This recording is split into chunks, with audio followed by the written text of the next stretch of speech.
Hey there, it's Nick. And it's Leah. Real quick thing before we get going, we are doing another live show. What are we? We sure are, Leah. And do we happen to be doing it where I live? That's true. Yes, we are going to Los Angeles. Yes, for once, Leah gets to stay in the comfort of her own bed, and I will fly in for this. I'm so excited. We are very excited to bring our live show to Los Angeles. And it's going to be on April 27th, a Sunday. We're going to do it at 4 p.m., which we thought Nick and I made a whole spreadsheet on different times and days that would be perfect for our audience. And this is what we came up with. This is what we came up with, so we hope you agree. And it's going to be at Dynasty Typewriter, which looks so cool. I absolutely love this. I love performing in this venue. I love being an audience member in this venue. I love the green room in this venue. I love everything about this venue. So we're very excited. So please come join us on Sunday, April 27th at Dynasty Typewriter in Los Angeles. And you can get all the details and tickets on our website, wereraisedbywolves.com. We can't wait to see you. Yes, can't wait. Hey everybody, it's Nick Layton. And it's Leah Bonema. And we had so many great questions from you all in the wilderness Ow! that we have a bonus episode. So here we go. Our first question is, quote, what is the proper etiquette when your deli order is a little more than you bargained for? When I order at the deli counter, I order by number of slices rather than weight. This helps me to properly strategize my sandwiches for the week. On my most recent visit, I ordered my 12 slices of turkey. This is usually about $8 to $9. However, I think I underestimated both the size of the turkey and the thickness at which they were slicing it. It came to be about $18 worth of turkey. I would have felt terrible saying it was too much after they sliced it, so I took it. And now I am fully committed to a very turkey-licious week. In hindsight, I should have been more specific, but if this happens again, would it be bad etiquette to decline or alter the order after it is placed and sliced? I just want to say, unrelated to the actual question. Okay. I love the word turkey-licious. Turkey-licious is great. I mean, I don't mind a turkey-licious week. And after I read this, I have been singing it to the dogs. In what way? Because they love turkey. Okay. I go, I'm turkey-licious. Oh, ooh, very sultry. Or I go, it's turkey-licious. Okay. All right. Well, we are inspired by this letter. So thank you, letter writer. My dogs now have a whole new song. I mean, it's much longer than that, but I know how Nick feels about my long songs. No, that was just enough of a taste for me. So what should we do? Should we feel bad about this? What do we do in the future? I think in the future, I think you did the right thing. You'd ordered the turkey. It came out. And you're like, I'm going to just take it. I'm just going to take it. I think in the future, you could say, hey, I would like to get 12 slices of turkey and the slices like around $10 worth. Yeah, I think we want to have a two-part request. One is like the number of slices we want and then the weight of those slices, or like the number of slices we want and the dollar amount. We just need 2 data points, not just one. Yes. I guess that would be it. Although, I guess, is it rude to be like, oh, I actually don't want all the things you just sliced. I don't want to take all of it. How do we feel about that? I mean, how I feel about it is I would just take it. I don't know if it's rude or not, but I would just take it. Yeah, I mean, on some levels, like, oh, I don't want more than I need. But then it's sort of like, if it's turkey, would I want somebody else's turkey that was like sliced a couple hours ago? Already sliced. Yeah, I kind of don't want that, right? So I guess the question is this like a high volume item? Is someone very quickly going to take the extra slices from me? Me personally, if I didn't catch it in the middle, like see that they were making thick slices, you know how they throw it on the scale? Yeah. And then you can see it happening. If I didn't catch it in the middle, I'm just going to let it go. Yeah. I mean, jumping in would have been good if you could have. But I mean, if they had their back to you and you didn't know. Yeah. Oh, there's tons of reasons you don't see it. But I'm saying if I didn't, then I would just let it go. Even though quite possibly it's not rude, but I would feel uncomfortable doing it. Yeah, I'm going to take the turkey. And are there any other deli items where I feel like if it was a pasta salad, we could scoop it back into the bowl, right? Yes. Anything that can get scooped back, I think is right. Unscoop it. Turkey slices, you can't unring that bell. You can't unslice that turkey. Yeah. And I hope that in the future, when our wonderful letter writer orders turkey and they say, hey, I'd like 12 slices, like around $12 worth. Mm-hmm. And then I would just go, turkey-licious. That may be my new ringtone. I just wanted to know. I feel like when you call me now or you text me, I want your voice to say turkey-licious in that incredibly sultry way. Turkey-licious. I mean, I'll do it for Lacey and Greta. Yeah, so do it for everybody. So then I feel like I should share with everyone. Yeah, don't keep this gift to yourself. And we have our letter writer to thank for it. So, our next question is, quote, I recently went to a seminar and combined it with a friend visit. I asked the friend if it was possible to stay with her, and she excitedly said yes. It had been 5 years since I last saw her. She only had a 1-year-old child then. Now, she has 2 children, a 5 and a 6-year-old. So, when I arrived to their house after my flight, I was informed that they had asked their 6-year-old if he wanted to give up his room for Auntie. And surprise, surprise, he did not. And just for the record, if I was 6 and asked the same question, I would say no as well. I was thinking, who asks a 6-year-old that question? But what do I know? I don't have kids. But no worries, they have me set up in the basement with the twin mattress on the basement floor that their 6-year-old used when he was 3. I was in shock. I didn't know what to say, and I was too tired to say anything. I was to stay with them for the next 3 nights. And I really love this friend, and I was afraid to offend her or hurt her, and so I stayed the second night. Yes, stayed a second night, trying to figure out what to say. I feel she should have told me ahead of time that this would be the arrangement, since last time I had a big girl bed in a real room, and then let me decide whether or not to stay with them. I did tell her after the second night I would be staying closer to the seminar venue as we would be finishing late. So what could I have said or done on the first night that would not have come off as rude or ungrateful? I did check with my husband to make sure I wasn't overreacting, and when I sent him a picture of the quote-unquote accommodations, he asked me if I was being taken hostage and that I needed to get a hotel room. I feel like if it was me, Mm-hmm. I would stay that first night. Oh, yeah. You can't bail then. You can't bail the first night. No. Because I feel like they say, what would I say the first night? I think you got to stay the first night. Right. And then? And then, well, you said you needed to be closer to the... Well, the excuse that we're giving is that we need to be closer because we're going to be running late on, I guess, the third night. So that's the excuse. Whether or not that's really true, I mean, who can say? I mean, I think I would just be sort of honest with my friend. Really appreciate you having me. I can't sleep on... I'm sort of uncomfortable sleeping on the floor or whatever it is. Like, I can't sleep on the floor. My back I wouldn't walk again. That's not true. I sleep in my dog bed. So let me say that again. I think there's a nice way to find a way to be honest with your friend. Okay, so we want honesty. Interesting. I guess my first question was, is it reasonable to expect the same accommodations as previously? Because our letter writer does have the expectation that like, oh, of course I'm going to have another guest room to myself. And I guess, is that a reasonable expectation given that like, oh, my friend now has 2 kids and I don't think they've moved to a new house. So like, oh, how do we think that's going to go? And so in the conversation around, oh, I'm going to be in your town at this seminar and maybe I can stay with you. What are the accommodations like these days?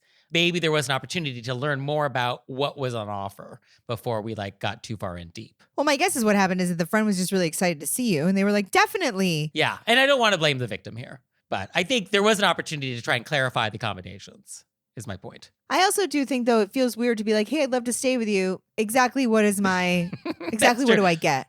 Do I get breakfast? Yeah, that's true. Yeah, what are the thread count? Yeah, so that's fair. So, okay, we are on day 2, and I guess one question is, can we tough it out? Like, is this so bad that we just cannot do it, we have to leave?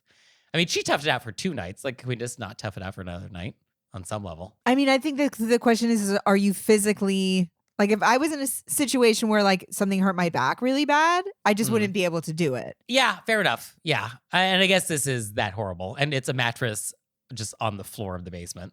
Yeah, it does seem a little hostagey. Okay, so we have to say something. Yeah, I guess the idea is like, thank you so much for the hospitality. The bed, oh gosh. Yeah, It's hard.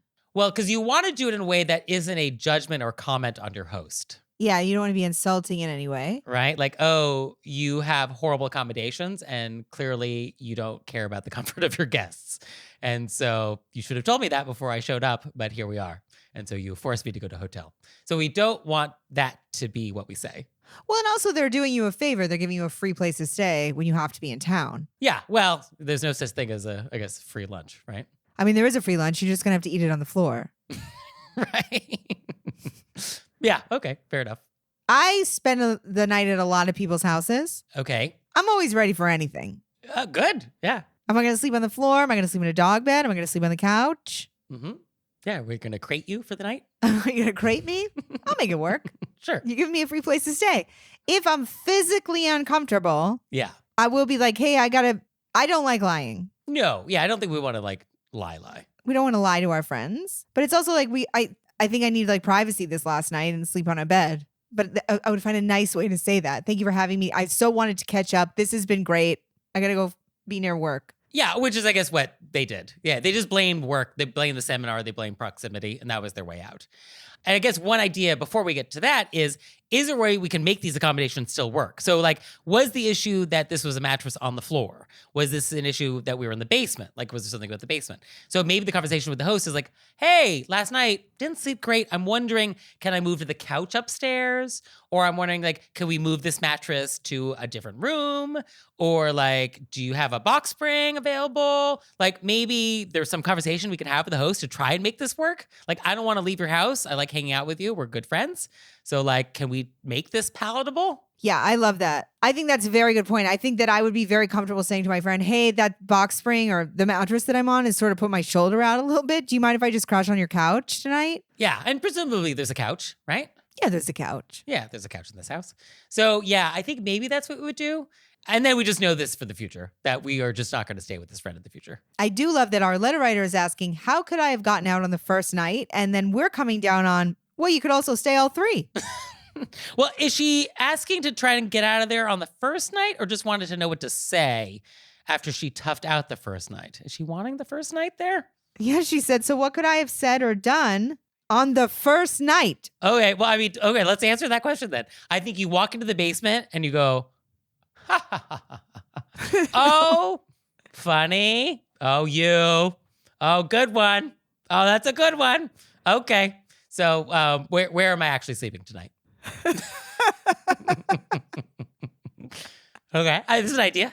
And then I think in the future, we should just assume that we're going to have to get our own hotel. Yes. Rare is like the, oh, let me stay with you for a couple nights while I'm in town for work thing. And then like that is super comfortable. Yeah. And then I would just say to my friend, hey, I'm going to be in town. I'd love to see you. I'm staying in a hotel. And then they could say, oh, stay with us. And then it's your opportunity to say, oh, I just really sort of need my own room because I got to go to work every day. And then they're going to let you know whether or not you're getting your own room. Oh, that's good. Yeah. Oh, that's very good. Like, oh, unfortunately, like I need a mattress that's like not on the floor.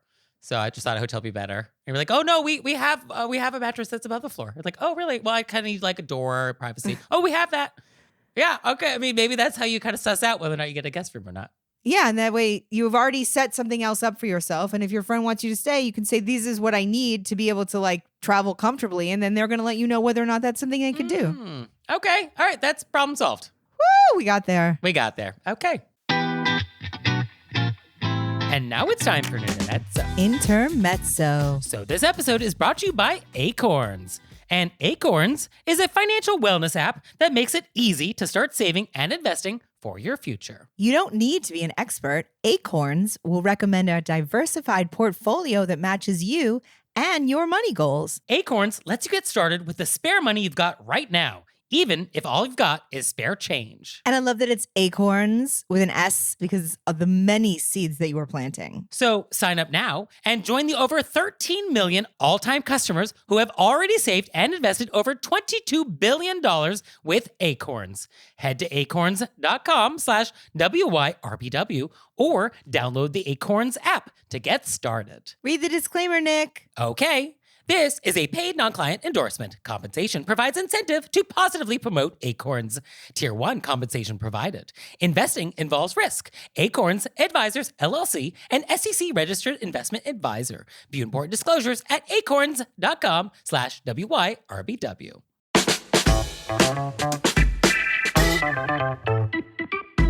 And now it's time for Intermezzo. Intermezzo.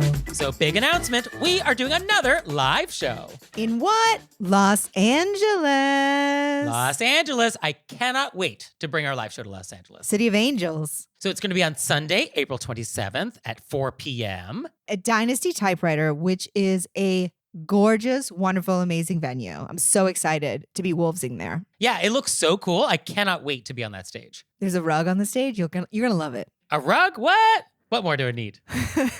So please go to our website, wereerased.wolves.com, and get all the details and tickets today. We are so excited to see you. So our next question is, quote, The other day, I received a text from a coworker inviting me to her housewarming party.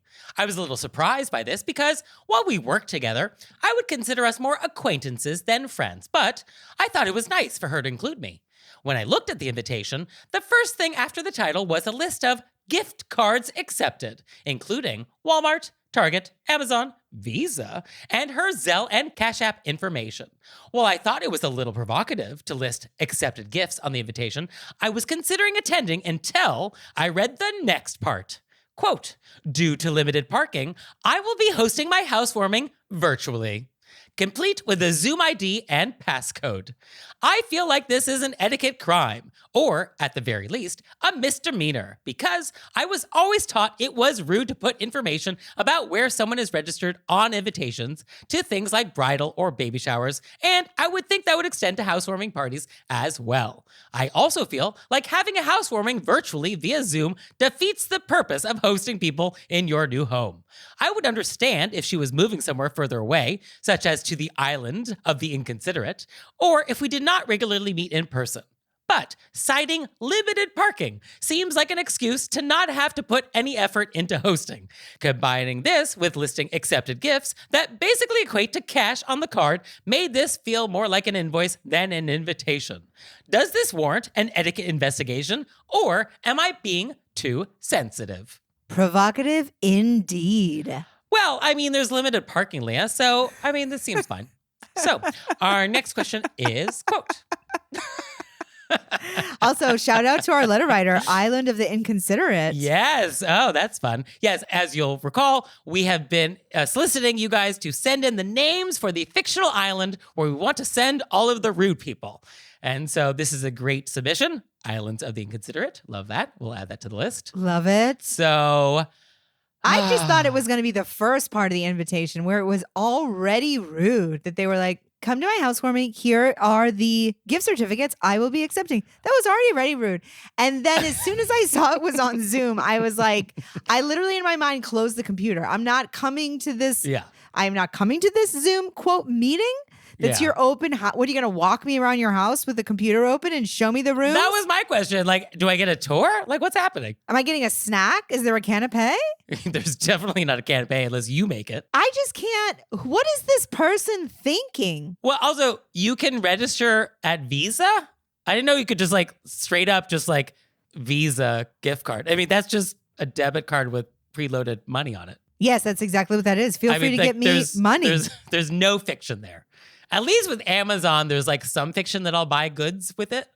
But like, oh yeah, Visa. I mean, this is like, oh, this is just cold hard cash. I'm going to set up a Zoom meeting Mm-hmm. and you're going to give me money. Yeah. This is what this is. And I like the idea that we're using the excuse of limited parking. Like, oh, the parking is just limited. So don't trouble yourself. Actually, this is for your benefit. Yeah, this for is your a courtesy benefit. to you. I don't want to inconvenience you and make you circle around for parking.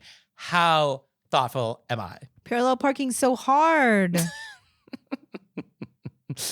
Also, I like that this is a coworker that we're not that close with. It just feels like they're casting a big money net. And they're Yep. like, who can I get cashola from? So to be clear, it is customary to bring a gift to a housewarming. However, one should never expect it. The host should not expect that guests will bring gifts. And that is why it is rude to list registry information on the invitation as our letter writer identifies. That's not great. Yeah, don't do that. Don't put it on the invitation. And it is also why it is technically not done to put no gifts, please, on an invitation. Because that also implies that you were expecting gifts, but oh, don't worry about it. Please don't bring any gifts. And so we can talk about that another time. I know that's a controversial topic. I will stand behind that though. But what do we do here? I'm not going. Yeah. Oh, I'm not going. No. Well, going over to my computer I'm not at going 2 over to my o'clock on computer. a Sunday to log into Zoom. I am unavailable to log in. Yeah. Yeah. I don't feel the need to send a gift. No. I would send a card, but I probably don't have your address. You probably didn't put your address on the housewarming invitation. So I can't even like mail you a card. I think I would text back. Thank you so much for inviting me. Unfortunately, I'm unable to make it. Happy housewarming. Yeah, perfect. Yes. Yes. And you could leave out all the part of because this is a super rude invitation and I don't want to indulge this. I also want to say, as a person who genuinely has limited parking, it's like a real issue. Yeah. I've invited people over and I give them the addresses of the closest, most affordable parking garages. Mm-hmm. I also give them the address of the streets where there is residential street parking. Okay. I say, I'd love to have you. Here's where the because we do not have street parking on our street. It's all permit. And then it's, Hollywood Boulevard. So I say, here's where if you can walk from there. And then I say, here is the 2 parking garages. If you go there, tell me, I will Venmo you for that. Oh, aren't you a nice host? Because I'm inviting you to my home. I want you to come visit me. You're making the trip. Yeah. I want to provide that for you. Yes, because you actually want guests in your house and you want to entertain, as opposed to this person who just wants your money. Oh, this person. Upsetting. Gross. Yeah, it's really gross. So to answer the question, am I being too sensitive? Nope. No. So that is that. You know what I think, Nick? And I now realize this is like the third thing. We had the Costco signage, which would be like for everybody. And as a reminder, that's like, how to line up in front of cashiers. Is it 1 line? Is it 2 line? What are the rules? What are the rules? Right. And then it was single-use soaps. Right. Yeah. Remember like the little thing so it doesn't come in plastic, but also it could just be single so everybody. Sure. Everybody wins. And our new thing, our third thing should be, because this is really a theme we have where people wonder, am I too sensitive? So we get some sort of maybe like a button they could press or it's just like an audio clip of us going, am I being too sensitive? No. Okay. Oh, we can provide that. Sure. You know what I mean? It's just us positively affirming people that it's not them. It's not you. It never is. It never will be you. It's not you for sure. If you are listening to our show, it will never be you. It's not you. It won't be. It just can't be. It's just not possible if you are a listener of this show for it to ever be you. That'd be this is a great button. It's a great button. It's a lot to put on a button. It's a big button. But we can make it very small typeface. No, I mean like a button like you press. Oh, it's audio. Oh, I'm thinking like a button that's like attached to my on your lapel. shirt. Yeah. So you can look at it and be like. Yeah, and it says on the button like, it is not me. It will never be me. I listen to this podcast. And because I am a listener, I will never be too sensitive. It is you. All that on a button. Yeah, I like both buttons. Yeah, no, I think we need that. Well, I think our next thing also may be one of our things. And it is, quote, my husband and I frequently host gatherings and meals in our home. Most of the time, we provide all the food and drinks. Occasionally, people will offer to bring sides and such. Frequently, my mother-in-law will offer to bring something, but then comes to our home to prepare it.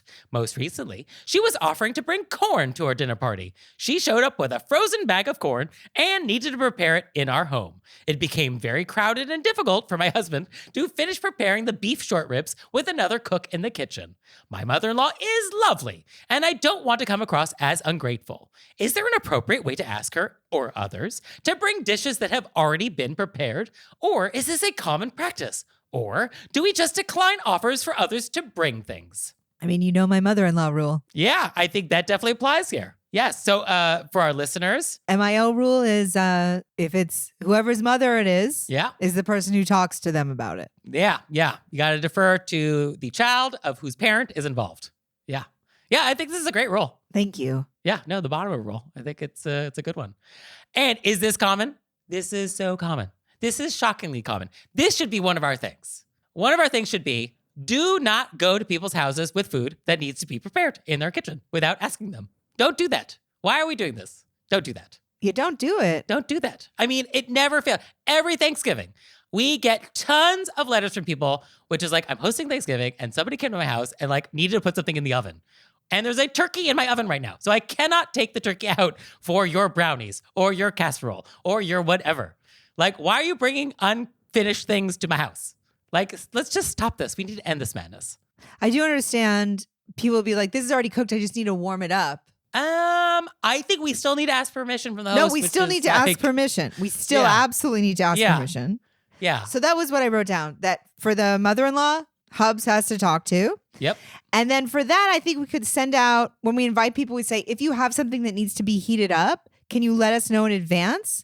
Because we'll be still using the kitchen to cook. Okay. And I just want to time it out. And then you've opened it up for people to say, oh, I was going to bake this here. And then you go, could you actually do that at home? Because we have the turkey in the oven. Okay. Yeah. Because it does sound like we were surprised by the corn. Yes. We didn't know corn was coming. We didn't know corn was coming. We did not know about the corn. It was surprise corn. So I think we have to assume that people are not following the rules. Which is do not do this. So we're just going to don't do it.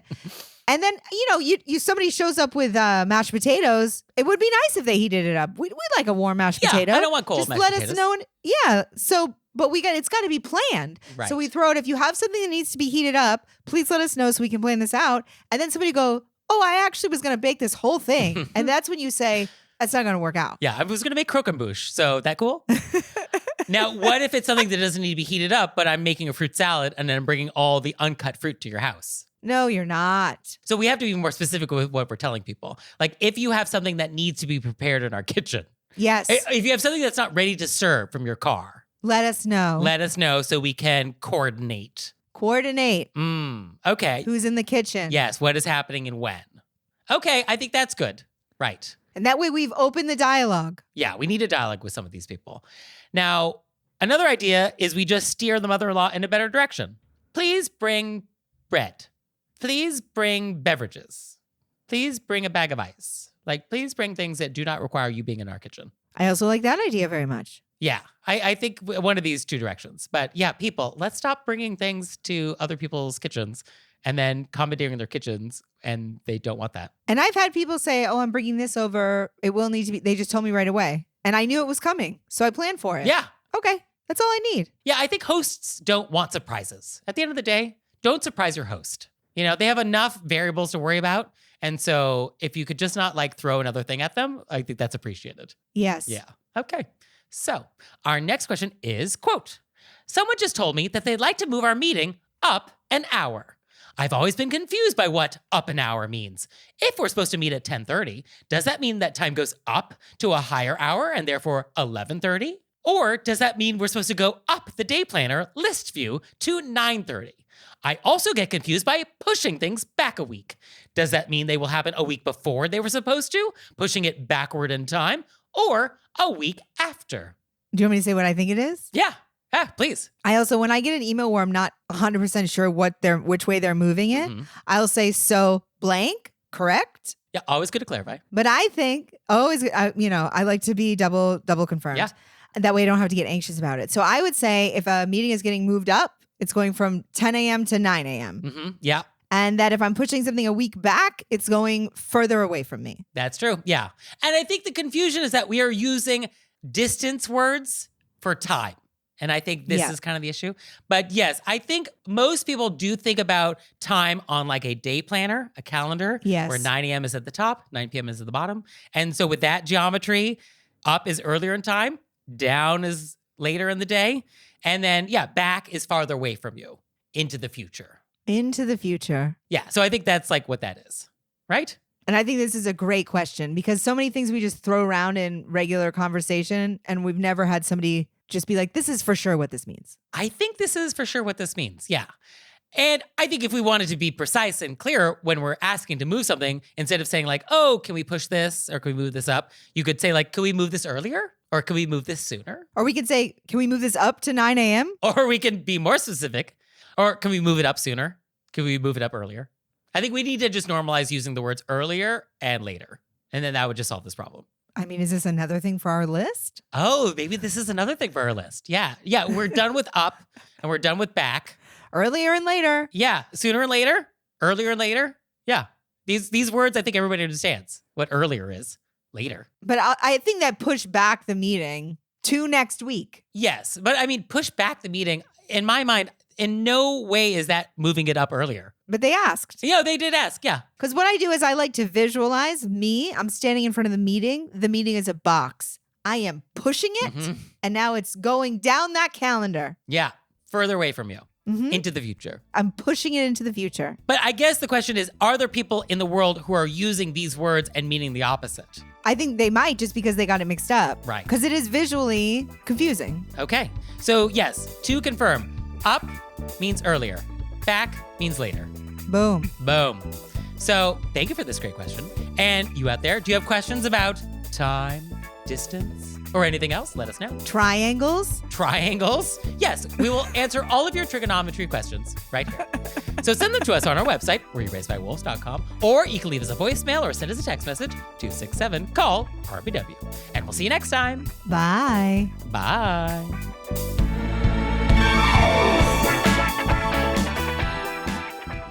Oh, Leah, one more thing. What? Have you signed up for Patreon yet? I have. Me too. You out there, have you signed up for Patreon yet? No? Well, go to our website, wereyouRaisedByWolves.com, click on monthly membership, check it out, because we would really appreciate it if you'd support our show. We love your support. We would. So please do that, and we'll see you next time. Bye. Bye.